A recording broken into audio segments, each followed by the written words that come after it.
الحمد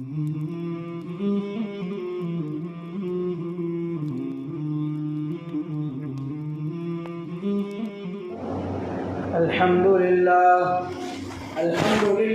نحمده ونستعينه ونستغفره ونؤمن به ونتوكل عليه ونعوذ بالله من شرور أنفسنا ومن سيئات أعمالنا من يهده الله فلا مضل له ومن يضلله فلا هادي له ونشهد أن لا إله إلا الله وحده لا شريك له وأشهد أن سيدنا وحبيبنا ومولانا محمدا عبده ورسوله الذي أرسل بالحق بشيرا ونذيرا الذي ولد مجيدا وتوفي حميدا أما بعد فأعوذ بالله من الشيطان الرجيم بسم الله الرحمن الرحيم الذين آمنوا ولم يلبسوا إيمانهم بظلم أولئك لهم الأمن وهم مهتدون وقال الله تبارك وتعالى والله يدعو إلى دار السلام ويهدي من يشاء إلى صراط مستقيم وفي دعاء النبي صلى الله عليه وسلم اللهم أنت السلام ومنك السلام تبارك يا ذا الجلال والإكرام أو كما قال عليه الصلاة والتسليم صدق الله العظيم وصدق رسوله النبي الكريم ونحن على ذلك لمن الشاهدين والشاكرين والحمد لله رب العالمين. اللهم صل على محمد وعلى آل محمد كما صليت على إبراهيم وعلى آل إبراهيم إنك حميد مجيد. اللهم بارك على محمد وعلى آل محمد كما باركت على إبراهيم وعلى آل إبراهيم إنك حميد مجيد. يا رب صل وسلم دائما أبدا على حبيبك خير الخلق كلهم. محترم بیادران اسلام اور دینی عزیز ساتھیوں،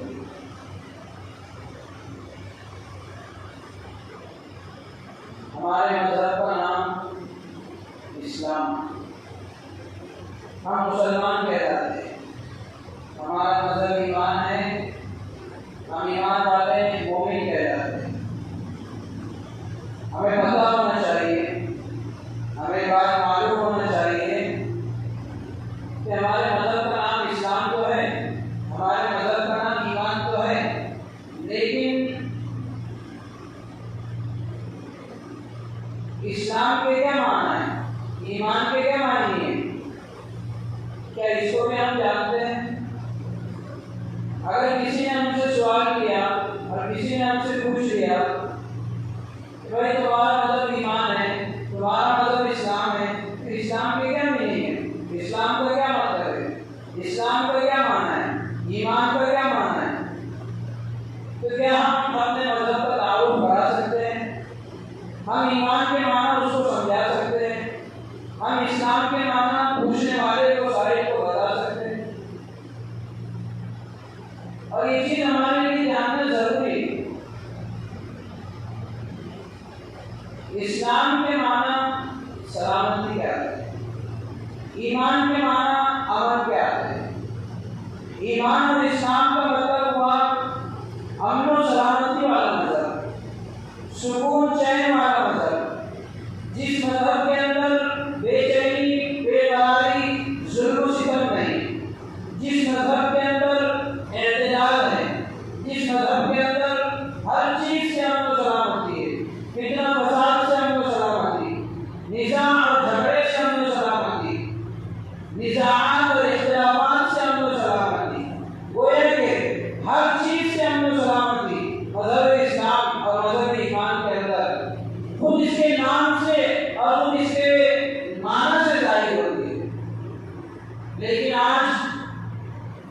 میں مذہب اسلام کو ظلم و فتن، ظلم و فساد کے نام سے جانا جاتا ہے۔ جہاں کہیں مسلمان اور ایمان والے کا نام آ جاتا ہے تو فوراً اغیار اور غیروں کے ذہنوں میں فتنہ اور فساد کی باتیں آ جاتی ہیں۔ جب وہ سنتے ہیں اور دیکھتے ہیں کہ یہ شخص مسلمان ہے تو فوراً ان کے ذہن میں آتنکواد کا نام آ جاتا ہے، فوراً ان کے ذہن میں جھگڑے کا نام آ جاتا ہے۔ آخر ایسا کیوں ہے؟ کچھ غلطیاں تو اس میں ہماری ہی ہیں اور کچھ غلطیاں غیروں کی ہیں۔ ہماری غلطیاں یہ ہیں کہ خود ہم نے اپنے مذہب اسلام کا پرچار ان کے سامنے نہیں کرایا، خود ہم نے اپنے مذہب کو تعارف ان کے سامنے نہیں کرایا، اپنے مذہب کی معلومات خود انہیں ان کو ہم نے نہیں دی۔ ظاہر سی بات ہے ہم اپنے مذہب کا تعارف بھی اسی وقت کرا سکتے ہیں جبکہ خود ہمیں پتہ ہو، جبکہ خود ہمیں معلومات ہو کہ ہمارا مذہب اسلام ہے تو اسلام کسے کہتے ہیں، اسلام کیا سکھاتا ہے، اسلام کس مذہب کا نام ہے، کیسے ہم اس کا تعارف کرا سکتے ہیں۔ اگر ہمیں اس کا پتہ ہوگا تبھی ہم دوسروں کو اس سے روشناس کرا سکتے ہیں، تبھی ہم دوسروں کے سامنے اس کا پورا تعارف اور مذہب اسلام کا پورا بایو ڈاٹا بیان کر سکتے ہیں۔ لیکن آج مشکل یہ ہے اور مصیبت یہ ہے کہ خود ہمیں مذہب اسلام کا تعارف بھی معلوم نہیں۔ کسی نے پوچھ لیا کہ بھئی اسلام کا کیا مطلب ہے، ہم اتنا بول کے اٹھ جائیں کہ بھئی اسلام مطلب مسلمانوں کا مذہب، لیکن مسلمانوں کے مذہب کے متعلق اور مسلمانوں کے مذہب کے بارے میں غیر قوم کے لوگوں کے دماغوں میں اور ان کے ذہنوں میں جو غلط باتیں اور جو غلط میسج بیٹھے ہوئے اس کو ختم کر کے صحیح بات ان تک پہنچانا یہ ہماری ذمہ داری ہے۔ مسلمانوں کے خود اپنے مذہب سے ناواقفیت اور جاہلیت کی وجہ سے خود ہم اپنے مذہب اسلام کو بدنام کر رہے ہیں۔ آج کچھ لوگ اسلام سے پوری واقفیت نہ رکھنے کی وجہ سے یا پھر ان کا کوئی دنیاوی فائدہ مطمع نظر ہوتا ہے جس کی بنا پر وہ خود اپنے مذہب کو بدنام کرتے ہیں۔ 2-3 مہینے پہلے آپ لوگوں نے یہ بات سرخیوں میں دیکھی ہوگی، چینلوں کے ذریعے سنی ہوگی، اپنے موبائل اور یوٹیوب چینل کے ذریعے سے دیکھی ہوگی کہ کچھ لوگ خود مسلمان ہونے کے باوجود قرآن کریم پر آواز اٹھا رہے ہیں اور یہ کہہ رہے ہیں کہ قرآن میں کچھ آیتیں ایسی ہیں جو فتنہ اور فساد کو بڑھاوا دیتی ہے، جو آتنکواد کو بڑھاوا دیتی ہے اور جو ہے تو وائلنس کو بڑھاوا دیتی ہے۔ اور اس بات کا اظہار ہی نہیں بلکہ حکومت کے اندر یہ پیٹیشن دائر کی گئی، عدالت کے اندر خود اس آدمی نے یہ پیٹیشن دائر کی کہ قرآن کریم کے اندر سے جو جو آیتیں آتنکواد کو بڑھاوا دیتی ہے نعوذ باللہ ان آیتوں کو قرآن کریم سے خارج کر دیا جائے، نکال دیا جائے اور ایک مستقل قرآن الگ سے ایجاد کیا جائے، ایک مستقل قرآن الگ سے بنایا جائے جس کے اندر ایسی آیتیں نہ ہوں جو وائلنس کو بڑھاوا دیتی ہو، جو فتنہ اور فساد کو بڑھاوا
باقی امن و سلامتی کے تو نعرے بہت لگائے جا رہے ہیں، امن و سلامتی کے ڈھنڈورے تو بہت لکھے جا رہے ہیں، لیکن جو خود امن و سلامتی کے دعوے دار ہیں، امن و سلامتی کے نعرے لگانے والے ہیں، فتنہ فساد کی اصل جڑ وہی لوگ ہوتے ہیں۔ قرآن میں اللہ تبارک و تعالیٰ یہ ارشاد فرما رہے ہیں واللہ یدعو الی دار السلام، کہ اللہ تمہیں سلامتی کے گھر کی طرف بلاتے ہیں، ویہدی من یشاء الی صراط مستقیم، اور اللہ جسے چاہتے ہیں سیدھے راستے کی رہنمائی فرماتے ہیں۔ قرآن کریم تو یہ بیان کر رہا ہے کہ اسلام سلامتی والا مذہب ہے، ایمان امن و شانتی والا مذہب ہے، پھر اسے بدنام کیوں کیا جا رہا ہے؟ اس کی وجوہات ہمیں تلاش کرنی ہوگی، اس کے اسباب پر ہمیں غور کرنا ہوگا کہ کیوں کر ہمارے مذہب کو بدنام کیا جا رہا ہے۔ جب ہم اس کے اسباب پر غور کریں گے تو سب سے پہلی وجہ ہم کو ہمارا خود عمل نظر آئے گا کہ ہمارے بعض اعمال وہ ہو گئے ہیں جن کے ذریعے سے غیروں میں یہ میسج جا رہا ہے کہ اسلام اور مسلمان مطلب ان کے اندر امن و شانتی نہیں ہوتی، ان کے اندر ایک امن و سلامتی نہیں ہوتی۔ ہمارے خود بعض اعمال ایسے ہوتے ہیں کہ جن کی وجہ سے دوسروں تک یہ میسج جاتا ہے ہمارے ذریعے سے کہ ایمان اور اسلام والے یہ امن و شانتی کو پسند نہیں کرتے، حالانکہ خود اللہ تبارک و تعالیٰ ارشاد فرما رہے ہیں اور اللہ تبارک و تعالیٰ گواہی دے رہے ہیں کہ حقیقت میں جو ایمان والا ہوگا، حقیقت میں امن و سلامتی والا وہی ہوگا۔ جس کے پاس کامل ایمان نہیں، امن و سلامتی اس کے پاس ہو ہی نہیں سکتی۔ الذین آمنوا، جو ایمان لائے، ولم یلبسوا ایمانهم بظلم، اور انہوں نے اپنے ایمان کے ساتھ ظلموں کو خلق ملق نہیں کیا، اپنے ایمان کے ساتھ ظلموں کو ملایا نہیں، اپنے ایمان کے ساتھ ظلم کی ملاوٹ انہوں نے نہیں کی، اولئک لهم الامن، حقیقت میں امن اور سلامتی والے تو یہی ہیں، وہم مہتدون، اور حقیقت میں ہدایت یافتہ لوگ یہی ہیں۔ یہی نہیں بلکہ اللہ تبارک و تعالیٰ نے مذہب اسلام کو امن و سلامتی والا تو بنایا ہی بنایا، شروع سے اللہ تبارک و تعالیٰ کا یہ دستور رہا ہے اور شروع سے اللہ تبارک و تعالیٰ کا یہ قانون رہا ہے کہ جب بھی مخلوق کے اندر بگاڑ پیدا ہوتا تھا اور انسانی دنیا کے اندر فتنہ اور فساد برپا ہوتا تھا، اللہ تبارک و تعالیٰ اپنے انبیاء کو مبعوث فرماتے، اللہ تبارک و تعالیٰ اپنے چنندہ اور اپنے نیک بندوں کو لوگوں کی ہدایت کے لیے، لوگوں کے اندر امن و سلامتی کو برقرار رکھنے کے لیے، لوگوں کے اندر شانتی کو برقرار رکھنے کے لیے، فتنہ اور فساد کو ختم کرنے کے لیے اللہ تبارک و تعالیٰ انبیاء کو بھیجتے ہیں۔ حضرت ابراہیم علیہ نبینا علیہ السلام کا نام آپ نے سنا ہوگا۔ حضرت ابراہیم علیہ السلام جب نمرود کے رویے سے مجبور ہو گئے اور نمرود کی پریشانیوں سے آپ جس وقت مجبور ہو گئے تو آپ نے بیت مکہ مکرمہ کی ہجرت کی۔ آپ کو نمرود کے دربار میں بہت ستایا گیا، بہت تکلیفیں دی گئی اور آپ طرح طرح سے آزمائے بھی گئے، طرح طرح سے مشکلات کا سامنا آپ کو کرنا پڑا، آگ کے اندر آپ کو کودنا پڑا اور طرح طرح کے امتحانات سے آپ کو گزرنا پڑا، لیکن جب نمرود کے علاقے میں آپ رہ نہیں سکے تو آپ نے مکہ مکرمہ میں ہجرت کی۔ جب آپ مکہ مکرمہ ہجرت کر کے آئے تو سب سے پہلے حضرت ابراہیم علیہ السلام نے جو دعا فرمائی وہ یہی تھی کہ رب اجعل ھذا البلد آمنا، اے میرے پروردگار اس شہر کو تو امن و سلامتی والا بنا دے۔ دیکھیے نبی کا بھی سب سے پہلا کام مکہ مکرمہ میں آ کر حضرت ابراہیم علیہ السلام کا مکہ ہجرت کرنے کے بعد سب سے پہلا کام آپ نے دعا کیا کی؟ وَإِذْ قَالَ إِبْرَاهِيمُ رَبِّ اجْعَلْ هَٰذَا الْبَلَدَ آمِنًا، کہ ابراہیم علیہ السلام نے کہا اے میرے پروردگار، اے میرے رب اس شہر کو تو امن و شانتی والا بنا دے، امن و سکون والا بنا دے، امن و سلامتی والا بنا دے۔ وَارْزُقْ أَهْلَهُ مِنَ الثَّمَرَاتِ، اور اس شہر میں رہنے والوں کو طرح طرح کے پھل سے تو نواز دے اور ان کی روزی روٹی کا انتظام کر دے، اور آگے بڑی لمبی چوڑی دعا ہے۔ لیکن سب سے پہلے حضرت ابراہیم علیہ السلام نے مکہ ہجرت کرنے کے بعد جو دعا فرمائی وہ شہر کے اندر امن و سلامتی کی دعا فرمائی، شہر سے بدامنی کو ختم فرمانے اور سلامتی امن و شانتی کو برقرار رکھنے کی دعا فرمائی، جس کا نتیجہ یہ ہوا کہ اللہ تبارک و تعالیٰ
اسی لیے آپ نے ہر نماز کے بعد امام صاحب کو بھی دعا کرتے ہوئے سنا ہوگا، اور آپ خود بھی اپنی دعاؤں میں یہ دعا کرتے ہیں، اللہم انت السلام و منک السلام، اے اللہ آپ سلامتی والے ہیں، آپ سلامت ہیں، اور سلامتی بھی آپ ہی کی طرف سے ملتی ہے، و منک السلام تبارک یا ذا الجلال والاکرام۔ تو دیکھیے ہر نماز کے بعد نبی اکرم صلی اللہ علیہ وسلم نے سلامتی کی دعا کرنے کا ہمیں حکم دیا، اور وہ اللہ تبارک و تعالیٰ کے 99 صفاتی ناموں میں سے ایک نام السلام بھی ہے۔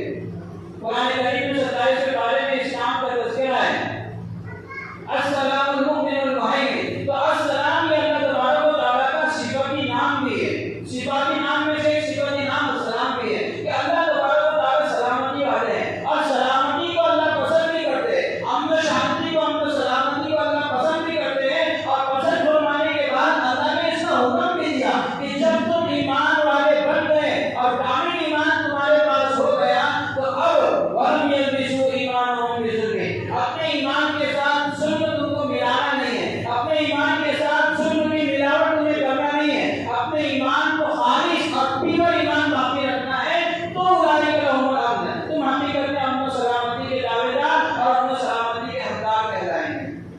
تو قرآن تو ہمیں یہ تعلیمات دے رہا ہے، اسلام تو ہمیں یہ تعلیمات دے رہی ہے، اور کچھ لوگ جو ہے تو قرآن کریم کے بارے میں یہ افواہیں اڑا رہے ہیں اور یہ میسج لوگوں کے اندر پھیلانے کی کوشش کر رہے ہیں کہ قرآن کریم آتنکواد کو بڑھاوا دیتا ہے، قرآن کریم جو ہے تو وائلنس کو بڑھاوا دیتا ہے، قرآن کریم جو ہے تو نزاعات اور اختلافات کو بڑھاوا دیتا ہے، قرآن کریم تو امن کا درس دے رہا ہے، قرآن کریم تو سلامتی کا درس دے رہا ہے، قرآن کریم تو شانتی کا حکم دے رہے ہیں کہ ہر ایک مذہب والے کو اس کے مذہب پر عمل کرنے کی اجازت ہے، امن و سلامتی کے ساتھ، اطمینان کے ساتھ۔ لیکن جو ہے تو کچھ لوگ جو خود امن و سلامتی کے دعوے دار ہیں وہ خود فتنہ و فساد کی جڑ بنے ہوئے ہیں اور انتشار پھیلانے کی کوشش کرتے ہیں، امن و سلامتی کو ختم کرنے کی کوشش کرتے ہیں۔ 2-3 مہینے پہلے تو اس نے یہ پیٹیشن دائر کی تھی عدالت کے اندر، لیکن اب گزشتہ ہفتے یہ بات سننے میں آئی ہے کہ اس نے باقاعدہ قرآن کریم کی 26 آیتیں جن کے بارے میں اسے یہ شک تھا کہ یہ 26 آیتیں وائلنس کو بڑھاوا دے رہی ہے، یہ 26 آیتیں قرآن کریم میں ایسی ہیں جس سے لوگوں کے اندر انتشار پھیل رہا ہے، اختلافات پھیل رہے ہیں، اس میں غیروں کو جو ہے تو تکلیف ہو رہی ہے، اس میں غیروں کو مارنے ڈالنے اور ان سے جہاد کرنے کا حکم ہے۔ ان 26 آیتوں کو اس نے قرآن سے الگ کر کے ایک مستقل قرآن تیار کیا، اور پرائم منسٹر کو یہ اس نے عرضی دائر کی اور درخواست کی کہ اب میں نے جو قرآن منتخب کیا ہے یہ قرآن اسکولوں میں اور مدارس میں پڑھایا جائے۔ نعوذ باللہ،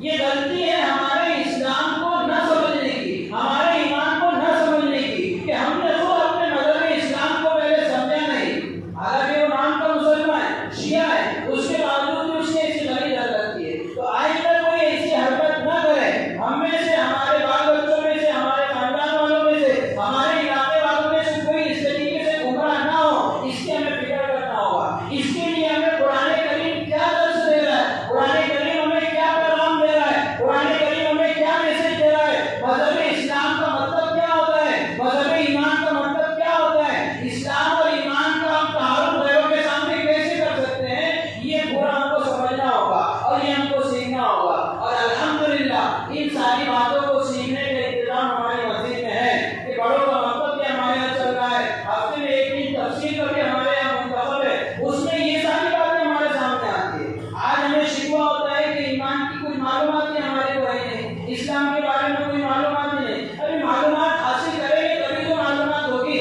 آج انسان دنیا کی نیوز سننے کے لیے موبائل پر گھنٹوں جو ہے تو نظر کیے ہوا ہے، گھنٹوں نیوز سنتا ہے کہ کل جو مسئلہ ہوا تھا آج اس کا کیا ہوا، پرسوں جو مسئلہ ہوا تھا آج اس کا کیا، گھنٹے انسان نیوز چینلوں پر گزار دے رہا ہے اور نیوز سنتے ہوئے یوٹیوب پر گزار دے رہا ہے، لیکن 10 منٹ سے 15 منٹ، 20 منٹ سے 25 منٹ دین کی تعلیم حاصل کرنے کے لیے، دین کی باتیں اور دین کی معلومات حاصل کرنے کے لیے ہم مسجد میں وقت نہیں دے رہے۔ تو پیر ندی جو ہم نے رمضان کے مہینے میں منتخب کیے تھے کہ ہفتے میں ہر پیر کو ہمارے یہاں تفسیر کا نظام رہے گا، اور آپ کی طرف سے خود یہ مطالبہ تھا، آپ حضرات کی طرف سے خود یہ درخواست تھی کہ ہر ہفتے کم از کم 20 سے 25 منٹ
تمام